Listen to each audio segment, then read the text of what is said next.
नमस्कार साथियों, अपने राजस्थान के इतिहास में और मारवाड़ राजवंश के बारे में चर्चा कर रहे थे। मारवाड़ राजवंश में अपने जसवंत सिंह जो पढ़ लिया था, जसवंत सिंह के बाद अपने वीर दुर्गादास राठौड़ के बारे में भी चर्चा कर ली थी। जसवंत सिंह की दो रानियाँ थी, जो उनमें लाहौर में इनका जो पुत्र है अजीत सिंह जन्मता है उनसे। उसके बाद उसको औरंगजेब लेके चला जाता है। औरंगजेब से वीर दुर्गादास राठौड़ उन दोनों रानियों को और उससे अजीत सिंह राठौड़ को वहाँ से छुड़ा के लेके आता है।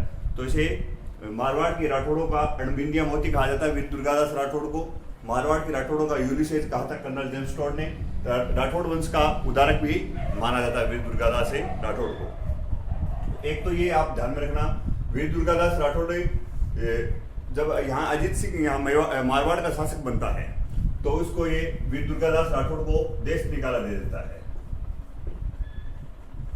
वीर दुर्गादास राठौड़ तो देश निकाला दे देगा तो ये चला जाएगा मेवाड़ के शासक अमर सिंह द्वितीय की सेवा काल। वीर दुर्गादास राठौड़ को अजीत सिंह ने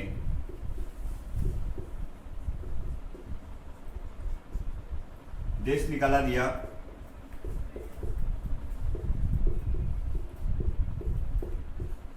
तब वह मेवाड़ के शासक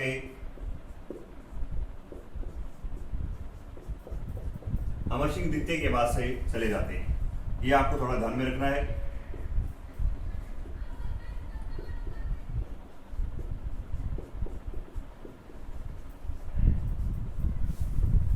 और इस मेवाड़ के शासक अमर सिंह द्वितीय ने से और रामपुरा की जागीर प्रदान की थी।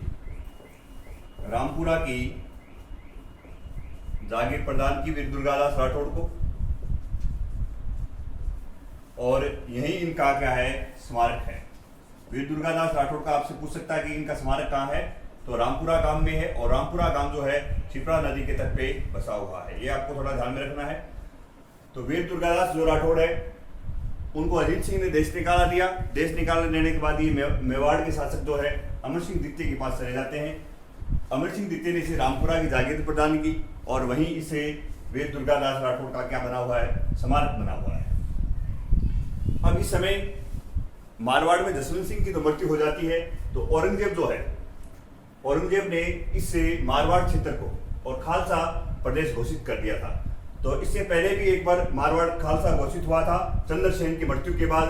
चंद्रसेन की मृत्यु के बाद अकबर ने इसे 1581 से 83 के बीच और मारवाड़ को खालसा प्रदेश घोषित किया था। तो यह आप नोट करना।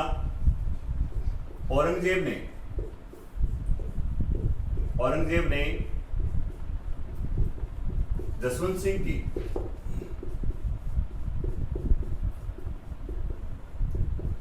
मृत्यु के पश्चात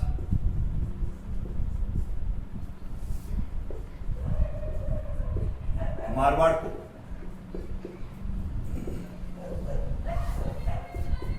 खालसा प्रदेश घोषित किया। और ये खालसा प्रदेश घोषित करता है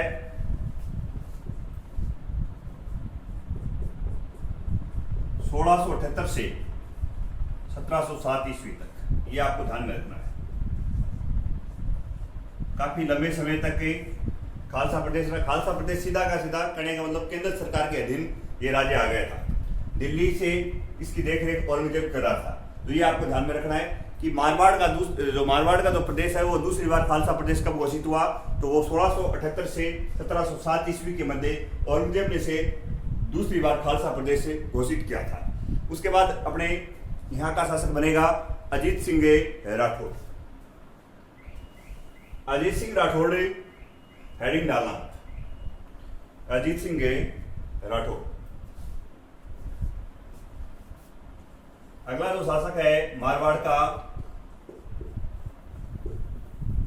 अजीत सिंह राठौड़। इनके समय एक समझौता हुआ था, वो काफी बार एग्जामों में पूछा जाता है। ये आपको विशेष ध्यान में रखना है, देवारी समझौता।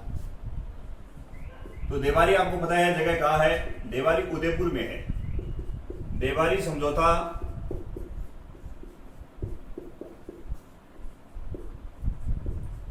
और 1708 ईस्वी में हुआ था। ये विशेष ध्यान में रखना है। इसकी डेट पूछ ली गई है और ये देवारी समझौता जो हुआ था वो 3 रियासतों के मध्य हुआ था। 3 रियासतें, एक तो मेवाड़,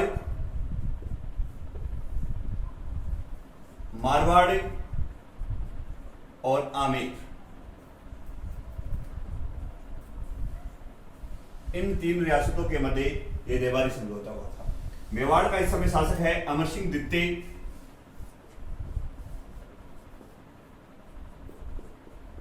मारवाड़ का इस समय अभी अजीत सिंह राठौड़।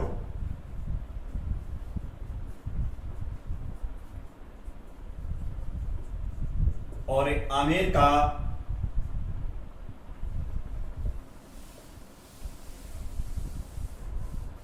स्वाई जयसिंह द्वितीय।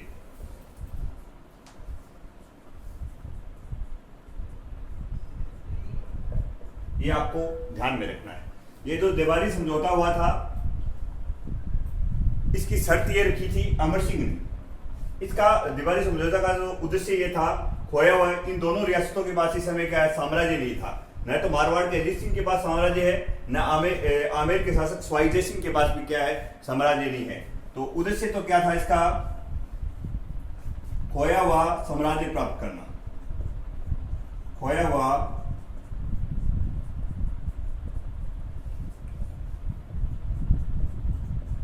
प्राप्त करना, ये इसका उद्देश्य था। ये आपको ध्यान में रखना है। उद्देश्य खोया हुआ साम्राज्य प्राप्त करना।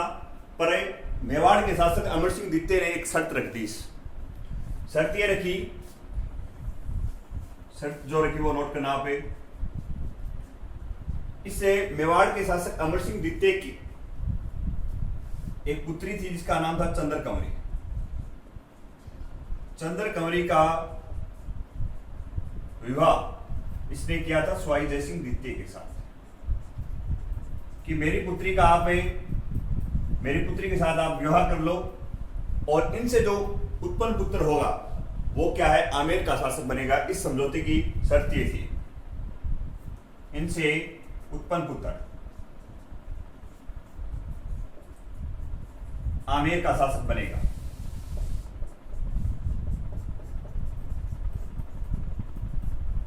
ये आप दोबारा से देख लो एक बार।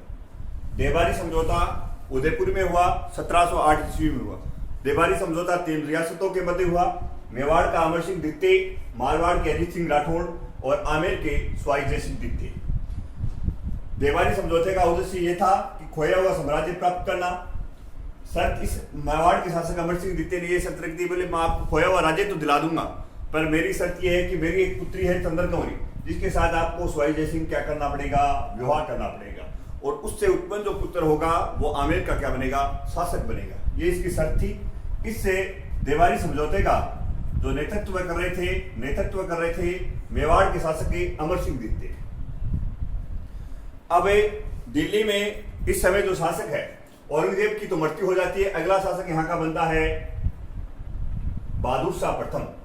और बहादुर शाह जो प्रथम है, बहादुर शाह प्रथम को जब ये पता चलता है कि ये इतनी तीनों शक्तिशाली जो रियासतें हैं और हम पर आक्रमण करेंगी, तो दिल्ली का शासक इस समय, ये आपको ध्यान में रखना है, इस समय दिल्ली का शासक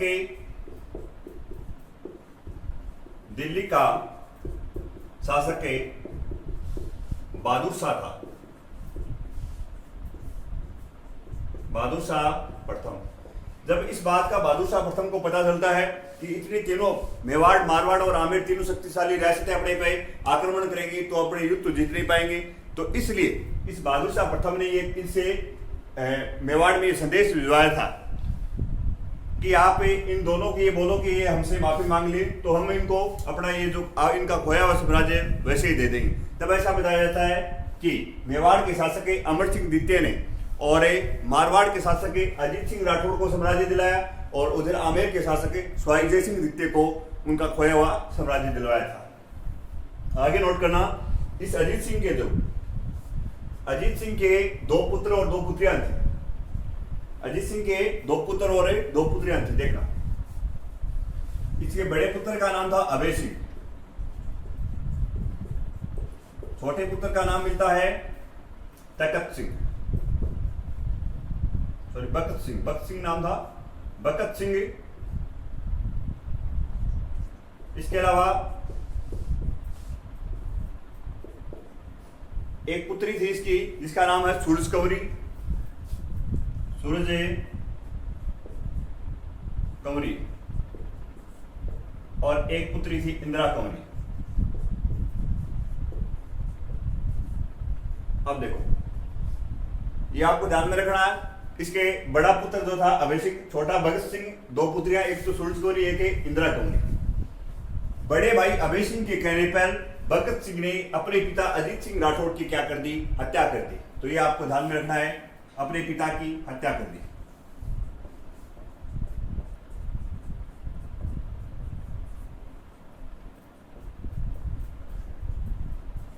इसलिए इसे मारवाड़ का पितृहंता कहा जाता है।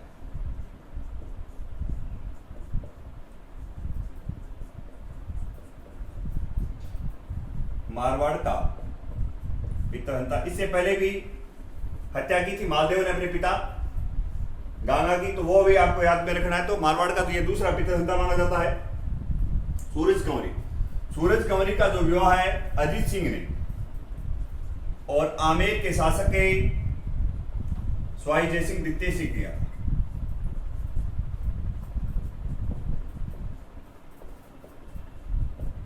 स्वाई जय सिंह द्वितीय से किया। एक और ध्यान में रखना है, ये इंदिरा कंवरी। इंदिरा कंवरी जो थी, इंदिरा कंवरी का विवाह दिल्ली के शासक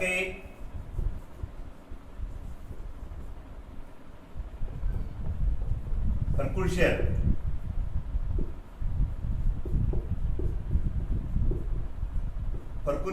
के साथ हुआ था, और ये राजस्थान का अंतिम मुगल राजपूत विवाह माना जाता है।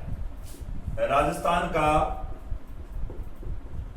अंतिम मुगल राजपूत विवाह, ये पूछ लिया गया अभी एग्जाम में। राजस्थान का अंतिम मुगल राजपूत विवाह, ये आपको विशेष ध्यान में रखना है। दोबारा देखना, अजीत सिंह के दो पुत्रियां थी। बड़े पुत्र का नाम अभय सिंह था, छोटे पुत्र का नाम भगत सिंह। बड़े भाई अभय सिंह के कहने पर भगत सिंह ने अपने पिता अजीत सिंह राठौड़ की क्या कर दी, हत्या कर दी। इसलिए इसे मारवाड़ का पितृहंता कहा जाता है। सूरज कंवरी का विवाह इसने आमेर के शासक स्वाई जय सिंह द्वितीय के साथ किया था। और इसके अलावा इसकी छोटी जो पुत्री थी इंदिरा कंवरी का विवाह दिल्ली के सम्राट, दिल्ली के शासक फुरकुरशेर के साथ किया था। ये राजस्थान का अंतिम मुगल राजपूत विवाह माना जाता है। अब आगे नोट करना पे, अगला शासक यहाँ का, तो भगत सिंह ने इसकी हत्या कर दी, तो अब शासक कौन बनेगा, बड़ा पुत्र अभय सिंह।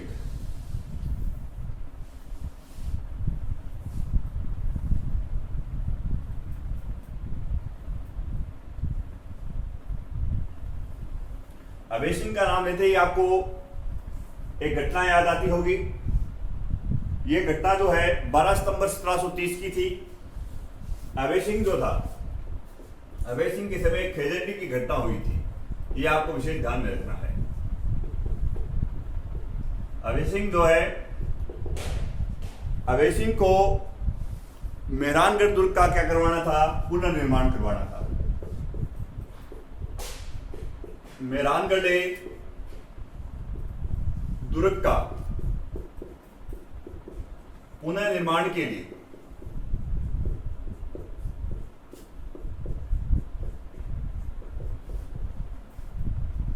लकड़ियों की आवश्यकता थी।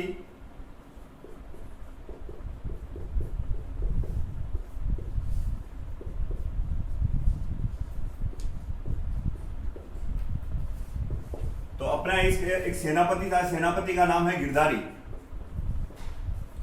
इसने सेनापति को वृक्ष काटने के लिए भेजा था, ये आपको ध्यान में रखना भी। सेनापति गिरधारी को भेजा और ये चला जाता है खेजड़ी गांव, खेजड़ी गांव। और खेजड़ी गांव में अमृता देवी बिश्नोई के नेतृत्व में, ये आपको ध्यान में रखना है, अमृता देवी बिश्नोई के नेतृत्व में और 363 स्त्री, पुरुषों व बच्चों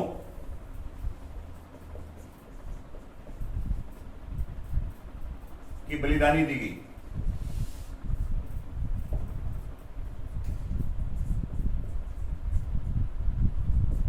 ये आपको ध्यान में रखना है।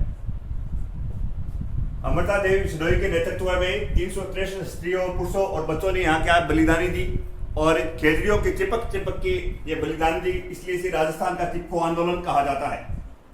राजस्थान का चिपको आंदोलन, चिपको आंदोलन, ये आपको ध्यान में रखना है।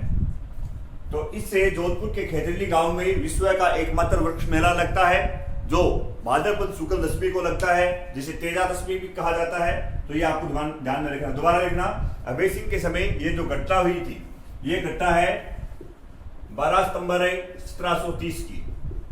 ये आपको ध्यान में रखना है। 12 सितंबर 1730 की ये घटना है।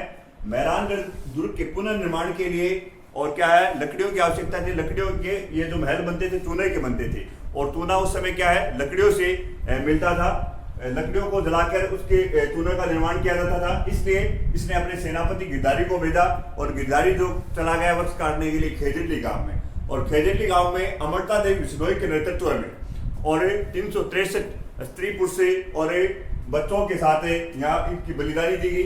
तो इसे और इन्होंने चिपक चिपक के, खेजड़ियों की चिपक चिपक के वहां प्राणों की आहुति दी थी, इसलिए इसे राजस्थान का चिपको आंदोलन कहा जाता है। तो यहाँ एक और ये कंसेप्ट नोट कर लेना, विश्व का एकमात्र वृक्ष मेला।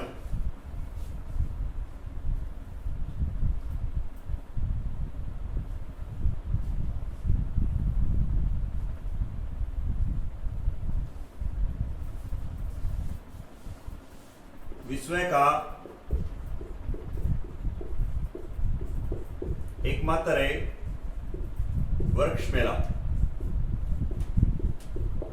खेजड़ली गांव जोधपुर में लगता है।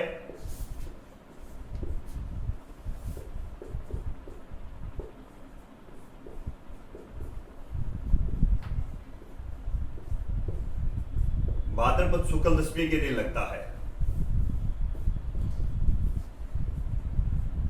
इसी दिन राजस्थान में तेजा दशमी मनाई जाती है। और तेजा दशमी, तो तेजा जी का जो मेला है, तेजा जी का आपसे अगर मेला पूछे तो तेजा जी का मेला लगता है खरनाल नागौर में, खरनाल नागौर में। और ये मेला भाद्रपद शुक्ल दशमी को लगता है।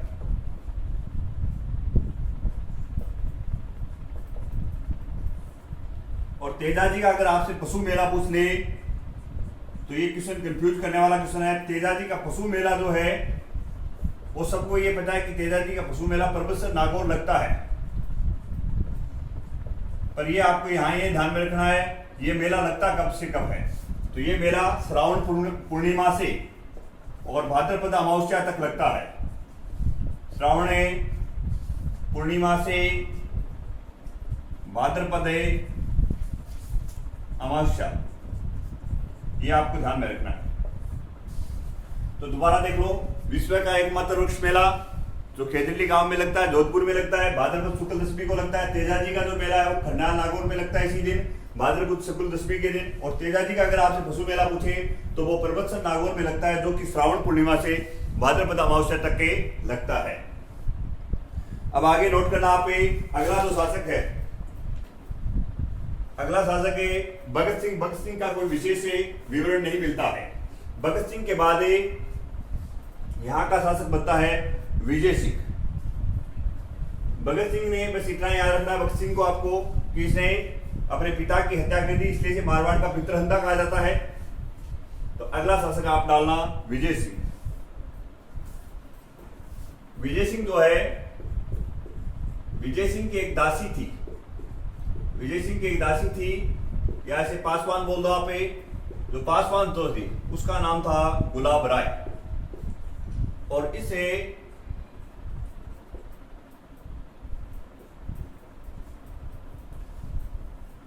इस गुलाब राय ने और जोधपुर में गुलाब सागर का निर्माण करवाया था। गुलाब सागर का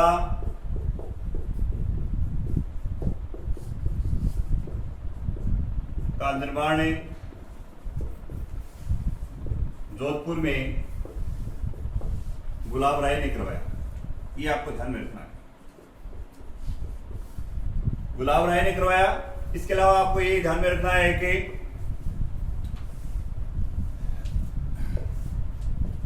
अपने कवि राजा श्यामल दास हुए, उनकी पुस्तक है वीर विनोद।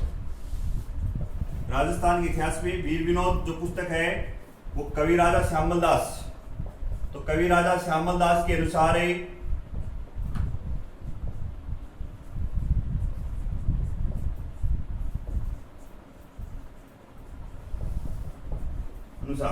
विजय सिंह को मारवाड़ का जहांगीर कहा है।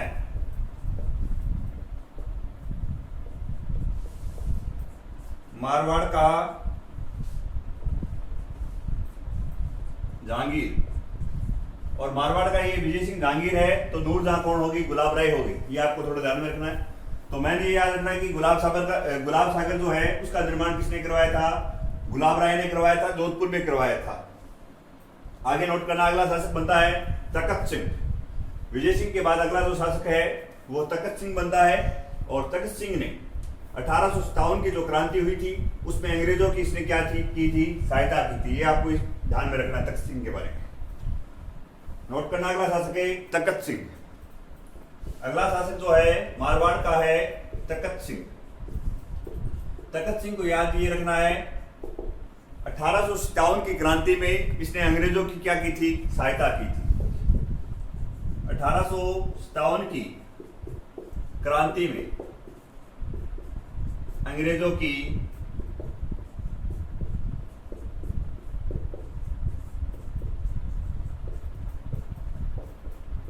सहायता की, ये आपको ध्यान में रखना है। इसके अलावा ये और ध्यान में रखना है, इसका जो सेनापति जो था, इसका सेनापति का नाम मिलता है अनोट सिंह पवार। अंग्रेजों की सहायता के लिए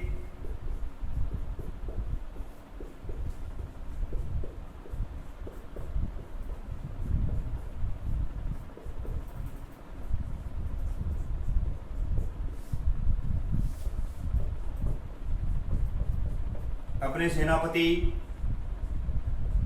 अनोट सिंह पवार को भेजा।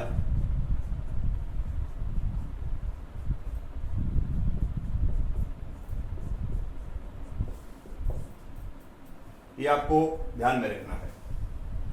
और इसे तखत सिंह ने जोधपुर में एक श्रृंगार चौकी का निर्माण करवाया था।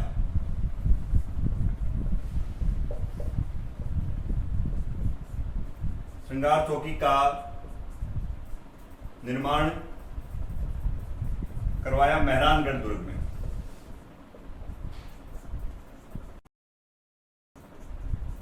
मेहरानगढ़ दुर्ग में, ये आपको ध्यान में रखना है। इसे श्रृंगार चौकी को तख्त चौकी भी बोलते हैं, तखत सिंह के नाम पे है ये। तो 1857 में अंग्रेजों की सहायता मारवाड़ के शासक ने की थी, तो वो तखत सिंह ने की थी। इसके अलावा अंग्रेजों की सहायता के लिए इसने अपने सेनापति अनोट सिंह पवार को भेजा था, और इस श्रृंगार चौकी का इसने निर्माण कराया था। श्रृंगार चौकी इसलिए विशेष है क्योंकि इस पे जोधपुर के महाराजाओं का क्या होता है? राज्याभिषेक होता है, इसलिए इसे मुख्य माना जाता है। अगला शासक देखना आप, भीम सिंह। मारवाड़ का जो अगला शासक है भीम सिंह। भीम सिंह के समय जो घटना घटित होती है वो होता है कृष्णा कुमारी विवाद। मारवाड़ का अगला शासक है भीम सिंह। भीम सिंह जो है इस समय एक विवाद होता है कृष्णा कुमारी विवाद। ये एग्जाम में पूछ लिया गया है, आपको विशेष ध्यान में रखना है। इस समय मेवाड़ का शासक है भीम सिंह। मेवाड़ में कौन है? भीम सिंह सिसोदिया।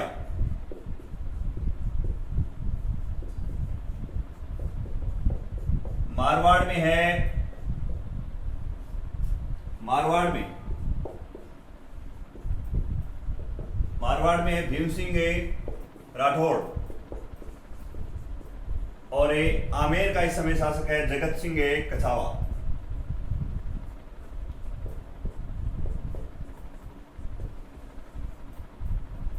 ये आमेर के शासक हैं जगत सिंह कछावा।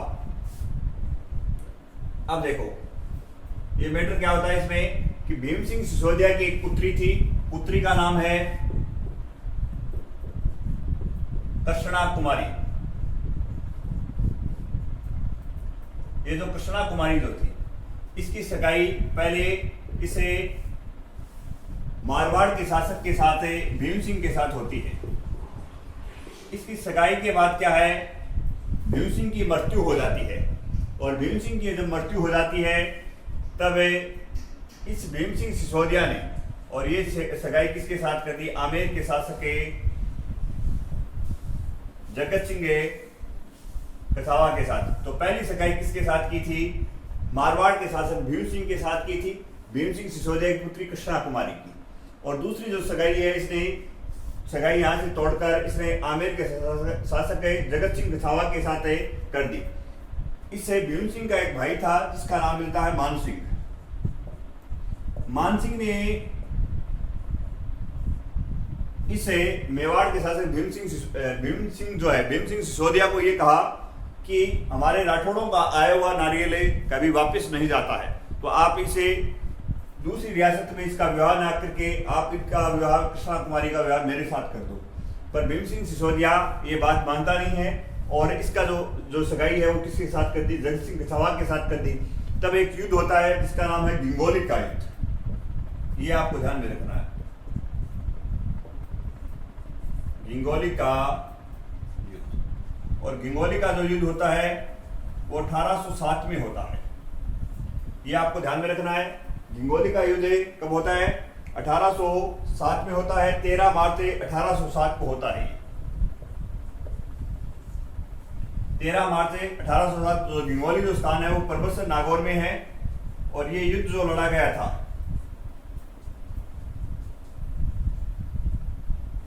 ये युद्ध लड़ा गया था जगत सिंह कसावा और मान सिंह के मध्य। मान सिंह वर्सेज जगत सिंह कसावा, ये आपको ध्यान में रखना है। इस युद्ध में जो विजय होता है वो जगत सिंह कसावा होता है विजय।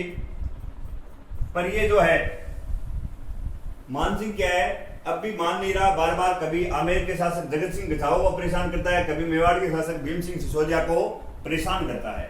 तो इसलिए यहाँ का एक अमीर खान जो पिंडारी जो था, अमीर खान पिंडारी के कहने पर भीम सिंह सिसोदिया ने इसे कृष्णा कुमारी को क्या है जहर देके इसकी हत्या कर दी। ये आपको ध्यान में रखना है। तो दोबारा से समझ लो, भीम सिंह जब मारवाड़ का शासक बनता है तब कृष्णा कुमारी विवाद होता है, 3 रियासतों के मध्य होता है कृष्णा कुमारी विवाद। ये प्रश्न पूछा गया था एग्जाम में कि कृष्णा कुमारी का विवाद कितनी रियासतों के मध्य हुआ था, 3 रियासतों के मध्य हुआ था। मेवाड़ के शासक है भीम सिंह सिसोदिया, मारवाड़ के शासक है भीम सिंह, और आमेर के शासक है जगत सिंह कसावा। विवाद इसलिए होता है, भीम सिंह सिसोदिया ने अपनी पुत्री कृष्णा कुमारी का जो पहले जो सगाई की थी भीम सिंह के साथ है, दूसरी सगाई इसके साथ कर दी है जगत सिंह कसावा की। इस बात को लेकर मान सिंह ने गिंगोली का युद्ध लड़ा था, और इसकी जो हत्या है अमीर खान जो पिंडारी है उसके कहने पे इसके पिता भीम सिंह सिसोदिया ने इसे जहर देके मार दिया था। अब आगे आप नोट करना,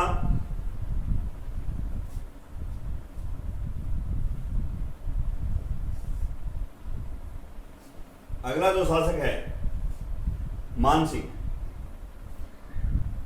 मान सिंह का आप ये ध्यान में रखना, इस मान सिंह के समय एक तो गिंगोली का युद्ध होता है, ये तो आपको पता ही है।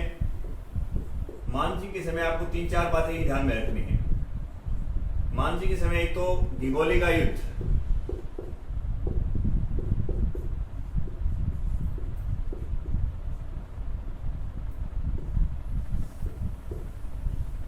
एक ये नाथ संप्रदाय के अनुयायी थे,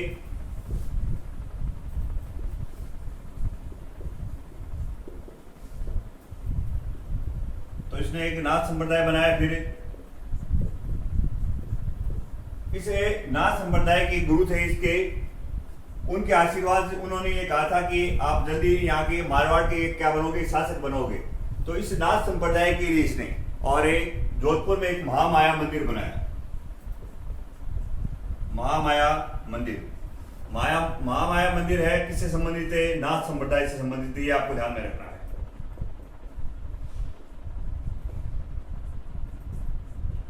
इसके अलावा आपको ये ध्यान में रखना है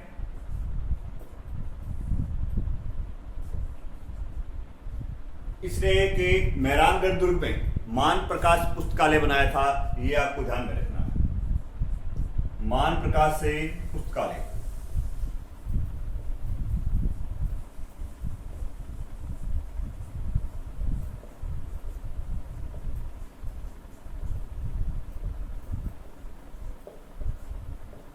तो चार कंसेप्ट इनके हैं मानसिंह के।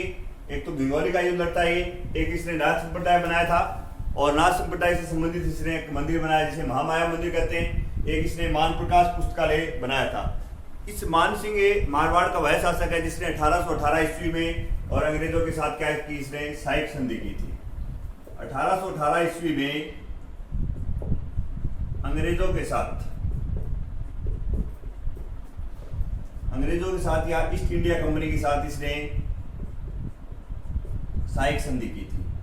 मारवाड़ का ऐसा कौन सा शासक है जिसने अंग्रेजों के साथ या ईस्ट इंडिया कंपनी के साथ साइक संधि की थी? तो वो है मानसिंह। 1857 की क्रांति में साथ देने वाला मैंने आपको बता ही दिया कि 1857 की क्रांति में अंग्रेजों का साथ दिया था तखत सिंह ने। अब आगे नोट करना आप इसे मानसिंह के बाद यहाँ का शासक बनता ही है तखत सिंह। तखत सिंह मैंने आपको पहले बढ़ा दिया है। आगे नोट करना जसवंत सिंह द्वितीय। जसवंत सिंह द्वितीय में एक कंसेप्ट मिलता है, वो आपको ध्यान में रखना। जसवंत सिंह द्वितीय जो था उसके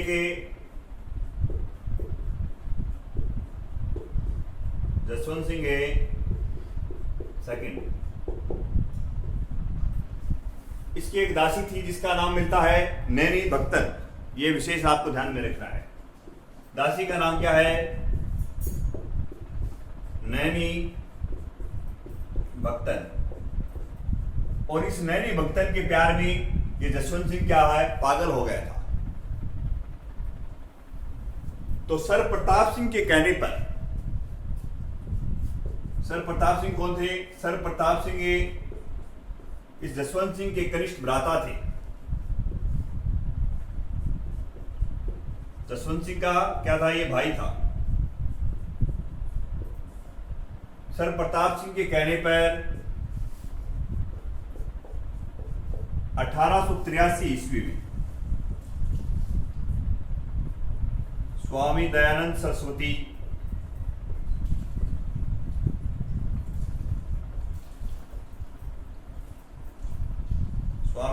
सरस्वती मारवाड़ आए।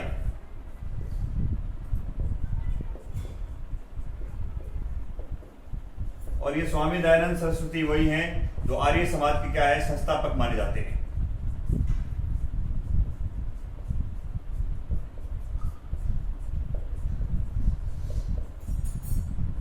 देखो इस कंसेप्ट को समझना। जसवंत सिंह द्वितीय की जो दासी थी वो नैनी भक्तन थी। जसवंत सिंह द्वितीय से इतना प्यार करते थे कि ये रानी की जगह ले रखी थी इस नैनी भक्तन ने। इसके प्यार में इतने पागल थे, इसे कोई जसवंत सिंह द्वितीय को कोई होश नहीं था। इसके कहने पर सर प्रताप सिंह यहाँ आते हैं। सर प्रताप सिंह के कहने पर ये स्वामी दयानंद सरस्वती कहाँ आते हैं, मारवाड़ आते हैं। और मारवाड़ में जब स्वामी दयानंद सरस्वती ने इस नैनी भक्तन को ऐसे देखा, तब स्वामी दयानंद सरस्वती ने इस जसवंत सिंह द्वितीय को ये कहा कि आप तो एक नरक के पशु के समान हो, आपको जीवन का कोई महत्व का पता नहीं है। तब इस नैनी भक्तन को क्या ये बुरा लगा। इस बात का जब बुरा लगा तब ऐसा बताया जाता है, जब रात के समय जब दयानंद सरस्वती यहाँ सोते हैं इसे मारवाड़ के दुर्ग के इस महल में, तब ऐसा बताया जाता है इसने दूध में और कांच मिला दिया। दूध में कांच मिलाया नैनी भक्तन ने,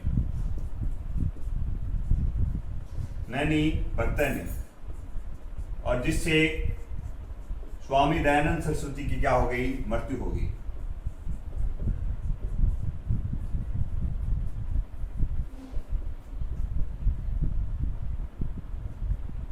सरस्वती की मृत्यु हो गई, ये आपको ध्यान में रखना है।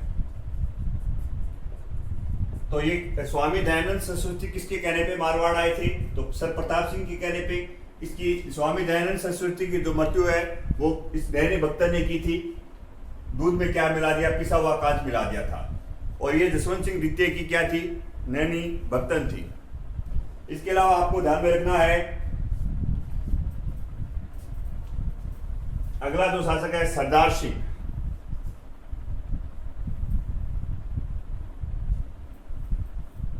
सरदार सिंह जो है, सरदार सिंह ने अपने पिता जसवंत सिंह द्वितीय की स्मृति में एक जसवंत थड़ा बनवाया था। यह आपको विशेष ध्यान में रखना। अगला शासक है सरदार सिंह। सरदार सिंह ने जसवंत थड़ा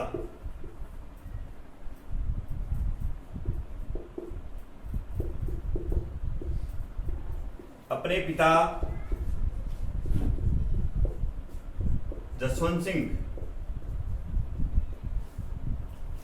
द्वितीय की स्मृति में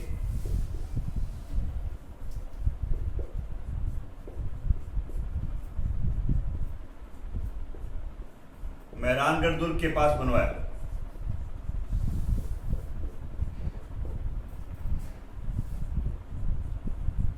ये जो जसवंत थड़ा है ये संगमरमर से बना हुआ है।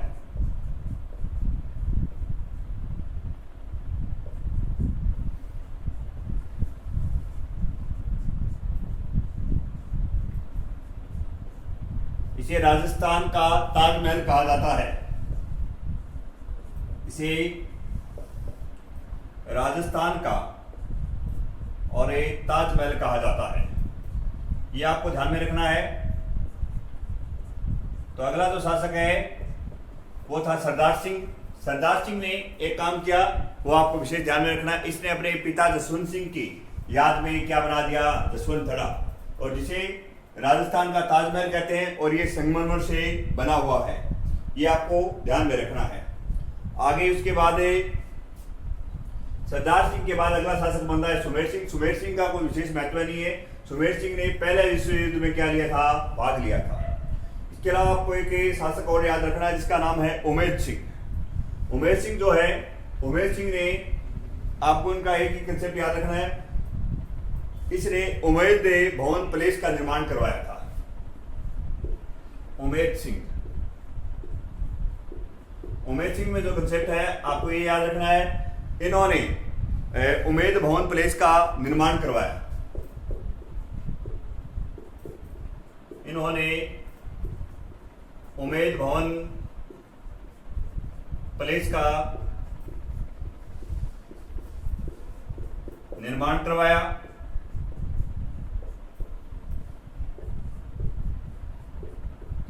इसे चित्तर पैलेस भी कहा जाता है। इसे चित्तर पैलेस कहा जाता है।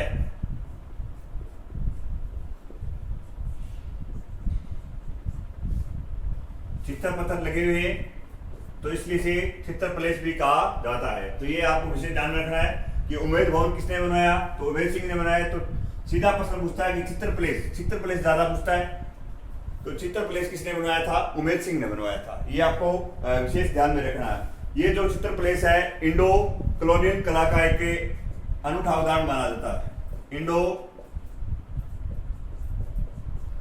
कॉलोनियल कला का सर्वश्रेष्ठ नमूना बताया जाता है इसे।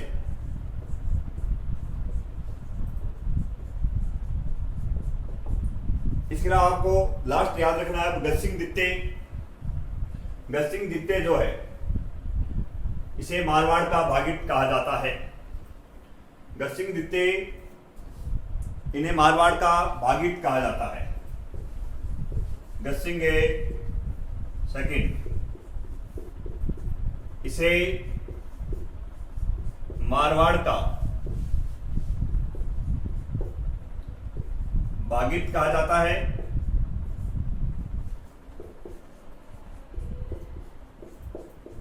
भागित कहा जाता है। इसी के साथ अपने राजस्थान के मारवाड़ राज्यों से आज कंप्लीट हो गए। धन्यवाद साथियों।